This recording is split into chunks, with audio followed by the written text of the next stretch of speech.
D block element. तो D में हम लोग भरते हैं n-1 डी हमारा होता है और ns होता है। तो इलेक्ट्रॉन को रिमूव करने वाली बात आती है, तो कहाँ से इलेक्ट्रॉन को रिमूव किया जाएगा। तो ज़रा बात ध्यान रखिए, मान लीजिए हमारा एलिमेंट 3D 4s का हो या 4D 5s का हो या फिर 5D 6s का हो, इलेक्ट्रॉन हम लोग कहाँ से रिमूव करेंगे। आप बाबू प्रिंसिपल के अकॉर्डिंग ये जो 4s होता है, 5s होता है, 6s होता है, इनका एनर्जी क्या होता है, कम होता है। तो इलेक्ट्रॉन को पहले इसमें फिलअप करते हैं।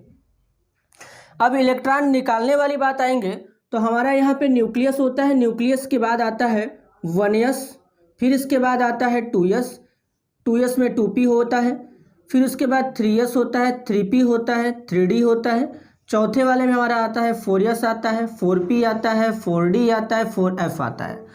तो अगर हम चेक करेंगे 3d और 4s में, तो जो 3d वाला हमारा ऑर्बिटल होता है ये न्यूक्लियस के पास होता है, तो न्यूक्लियस का अट्रैक्शन 3d वाले ऑर्बिटल पे ज़्यादा होगा।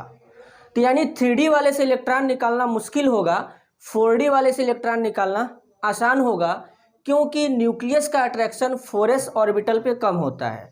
और आपको पता होगा कि हम लोग इलेक्ट्रॉन को उसी सेल से रिमूव करते हैं जिसका एनर्जी कम हुआ करता है, और एनर्जी उसी ऑर्बिटल का कम होता है जो ऑर्बिटल हमारे न्यूक्लियस से दूर होता है। यानी 4s ऑर्बिटल हमारे न्यूक्लियस से दूर होता है, तो एनर्जी को पहले हम लोग 4s से रिमूव करेंगे।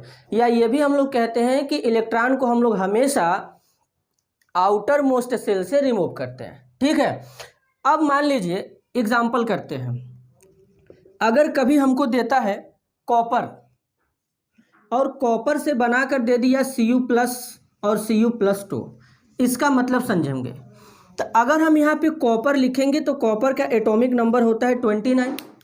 इलेक्ट्रॉनिक कॉन्फ़िगरेशन के लिए आपको बताया गया था आर्गन लिखेंगे, उसके बाद 3D10 लिखेंगे, 4s1 लिखेंगे।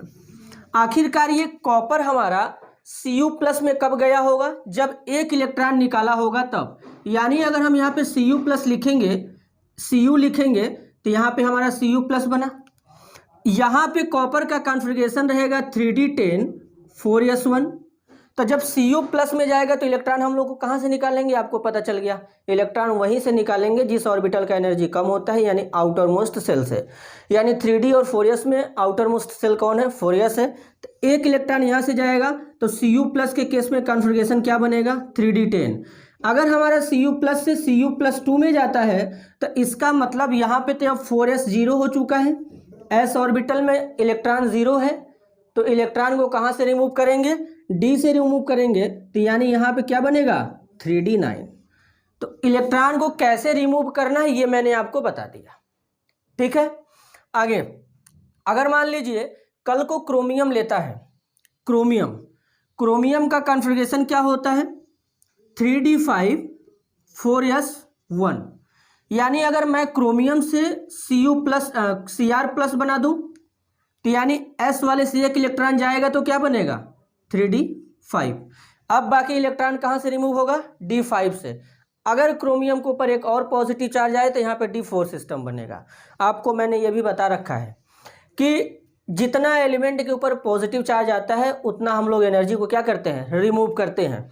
तो ये इलेक्ट्रॉन को रिमूव करने का तरीका है, चाहे एलिमेंट हमारा 3D सीरीज़ का हो या 4D सीरीज़ का हो या 5D सीरीज़ का हो, इलेक्ट्रॉन हमेशा हम लोग s वाले से रिमूव करेंगे, उसके बाद d वाले से रिमूव करेंगे। अगर कोई पूछा क्यों, तो s वाले का एनर्जी लो होता है क्योंकि वो सबसे आउटर मोस्ट सेल होता है। रीज़न, न्यूक्लियस का अट्रैक्शन लास्ट वाले ऑर्बिटल पे कम होता है।